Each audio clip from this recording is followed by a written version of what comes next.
بھیا آپ نے جو سوال پوچھا ہے کہ مفتی صاحبان پر یہ ضروری نہیں ہوتا کہ پہلے اس پہ خود عمل کریں اور پھر دوسروں کو بتائیں، بات تو آپ کی ٹھیک ہے، لیکن آپ کیا سمجھتے ہیں جو عمل نہیں کرتا وہ علم پھیلانا بھی چھوڑ دے؟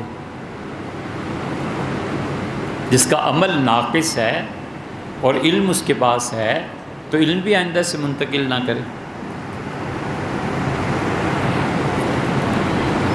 جتنے متقی اور پرہیزگار جو اس درجے پہ پہنچے ہوئے ہوتے ہیں پچھلے زمانوں میں ہوتے ہوں گے، اب نہیں پائے جاتے۔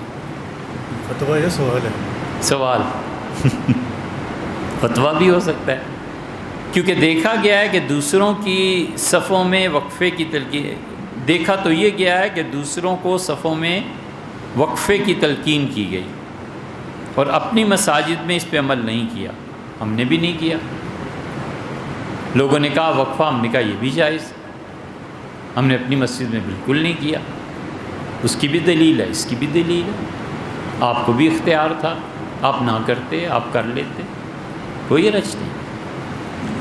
پوری بریلوی فقہ مولانا رضا خان صاحب کے پورے فتاویٰ، ڈاکٹر طاہر القادری صاحب، ان کی سیاسی شخصیت کو ایک طرف کریں، علمی بات ہم کر رہے ہیں، احمد رضا خان صاحب، مفتی منیب الرحمان صاحب، اور کس کا نام، بہت سے بریلوی جید علماء، اشرف جلالی صاحب، کسی نے بھی عمل نہیں کیا۔ انہوں نے کہا یہ بیماری ایک دوسرے سے چھوت وغیرہ نہیں لگتی، اس پہ ان کا عمل رہا۔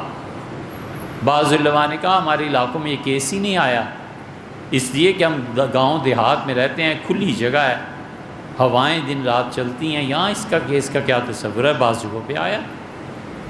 ہر ایک نے اپنی اپنی چیز پہ عمل کیا۔ آپ کیوں جبر کرنا چاہتے ہیں؟ آپ کیوں چاہتے ہیں کہ لوگوں سے یہ اختیارات سلب کر لیں؟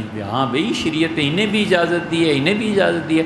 دیوبندی مکتبہ فکر کی یہ فکر مبنی تھی حضرت تھانوی رحمۃ اللہ علیہ پہ۔ حضرت تھانوی رحمۃ اللہ علیہ نے بوادر النوادر میں فتویٰ دیا کہ وبا چمٹ جاتی ہے، اس بنا پر دارالعلوم کراچی والے اس طرف کو چلے گئے اور وہ اس طرف کو چلے گئے۔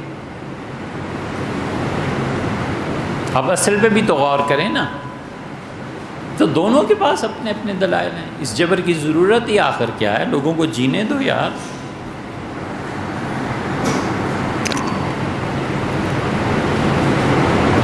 ہمارے یہاں حکومت والے آئے تھے کہ تراویح یہاں نہیں ہوگی، ہم نے کہا اچھا یہاں نہیں، آج تو ہونے دو، پھر نہیں ہوگی۔ ان کا ٹھیک ہے، ہم نچلے حال میں چلے گئے، پڑھتے رہے، کوئی بھی نہیں آیا، جو آتا تھا اوپر چائے پی کے چلا جاتا تھا۔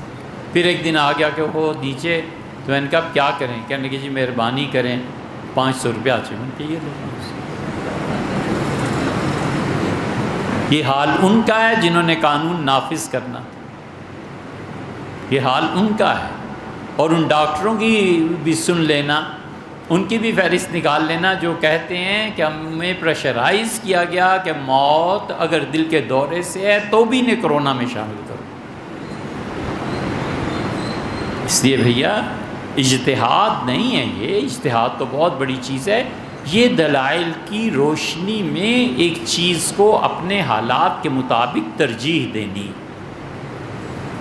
بس اتنی بات۔